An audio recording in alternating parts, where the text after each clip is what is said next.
Nepal is facing its most severe unrest in decades. Social media bans, protests, and political chaos have shaken the nation. But what exactly happened, and why is the world watching? Let's break it down. The crisis started when the Nepali government banned 26 social media platforms, including Facebook, Instagram, WhatsApp, and TikTok. This move sparked outrage, especially among Gen Z, who saw it as an attack on free speech. The government claimed it was necessary to prevent the spread of misinformation and maintain public order. But critics saw through the facade, accusing leaders of using the ban to cover up their own corruption and abuses of power.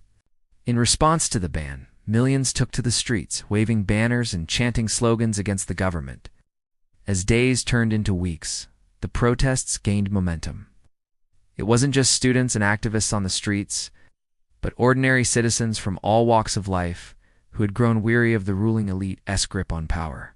Then came the viral hashtag #NepoKid, which put the government in the spotlight. It exposed the lavish lifestyles of the Prime Minister's children, living it up in Dubai while the average Nepali struggles with daily challenges.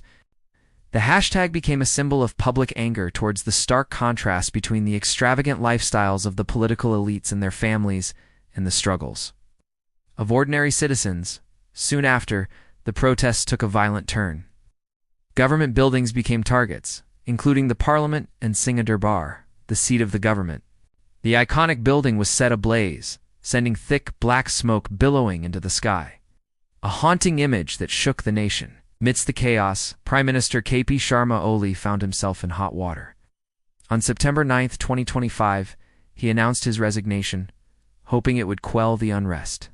But the protesters weren't having it. They continued to pour onto the streets, their anger undeterred by the Prime Minister's departure.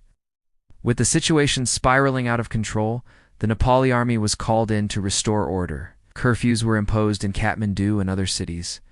Security forces took to the streets, a heavy military presence aimed at restoring order. Checkpoints were set up, restricting movement as the government took drastic measures to contain the unrest. Hundreds were arrested, including lawmakers, activists, and even journalists.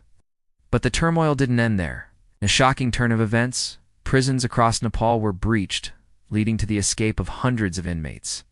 The unrest had reached such a point that even the country's penal institutions could not hold back the tide of anger and dissent. As the chaos unfolded, all flights in and out of Nepal were suspended. Airports were packed with stranded passengers, some finding refuge in the parking lot.